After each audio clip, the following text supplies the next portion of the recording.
नमस्कार दोस्तों। हर हर महादेव। वीणा Deepak Soni YouTube channel में आप लोगों का स्वागत है। आज मैं आप लोगों को इस वीडियो के माध्यम से सोमवती अमावस्या की पूजा विधि बताऊंगी। सोमवार के पड़ने के कारण इसे सोमवती अमावस्या कहते हैं, जो विवाहित महिलाओं के लिए सौभाग्य लेकर आई है। इस दिन शिव पार्वती की पूजा और पीपल के पेड़ की परिक्रमा का विशेष महत्व है। साथ ही वट सावित्री व्रत और शनि जयंती का संयोग होने से इस व्रत का महत्व और अधिक बढ़ गया है, जिससे सुहागन महिलाओं को उत्तम फल की प्राप्ति होती है। तो आज के दिन सोमवती अमावस्या के दिन हमें पीपल के वृक्ष के साथ साथ भगवान महादेव और माता पार्वती की पूजा करने का भी विधान है। सोमवार के दिन पड़ने वाली अमावस्या को सोमवती अमावस्या कहा जाता है। इस दिन का हिंदू धर्म में हमारे खास महत्व होता है। सोमवती अमावस्या पर किसी पवित्र नदी स्नान और दान का मान्यता विशेष है। साथ ही इस दिन विवाहित महिलाएं अपने पति की लंबी उम्र के लिए व्रत रखती है और शिवजी और माता पार्वती की पूजा अर्चना भी करती है। सोमवती अमावस्या पर विवाहित महिला द्वारा पीपल के वृक्ष की परिक्रमा करने का भी विशेष महत्व होता है।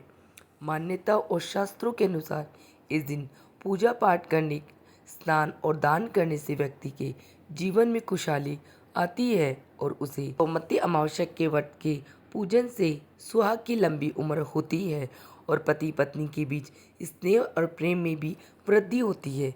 अब मैं आपको सोमवती अमावस्या व्रत की पूजा विधि, सरल पूजा विधि बताती हूँ। तो सोमवती अमावस्या के दिन हम स्वच्छ जल से स्नान करने के बाद नए वस्त्र धारण करके मंदिर में जाएंगे, जहाँ पे हमें शिव पार्वती के साथ पीपल के वृक्ष की भी पूजा करनी है, क्योंकि आज के दिन सोमवती अमावस्या के दिन पीपल के वृक्ष की पूजा करने से हमें अत्यधिक पुण्य की प्राप्ति होती है। सोमवती अमावस्या पर विशेष योग है। एक तो शनि जयंती है और एक वट सावित्री व्रत भी है और इस बार सोमवती अमावस्या भी है।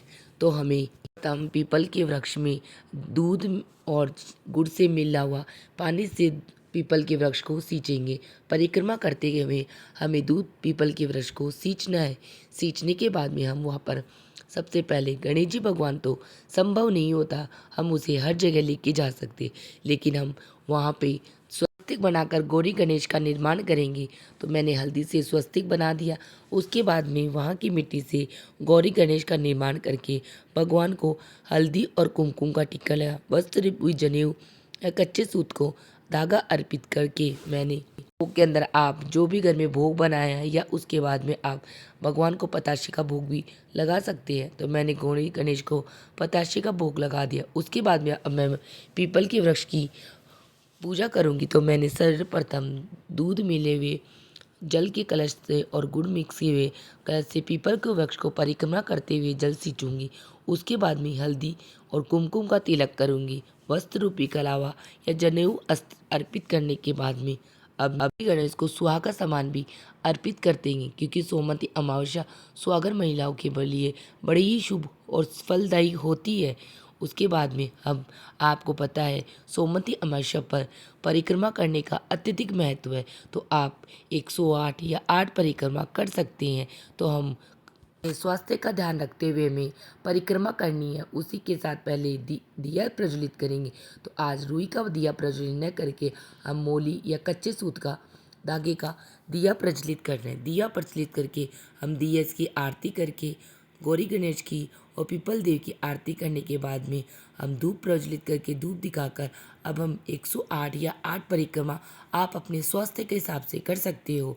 तो मैंने परिक्रमा करने के लिए 108 कोई भी वस्तु दान के लिए आप ले सकते हो, कि परिक्रमा करते करते हमें कोई गलती ना हो।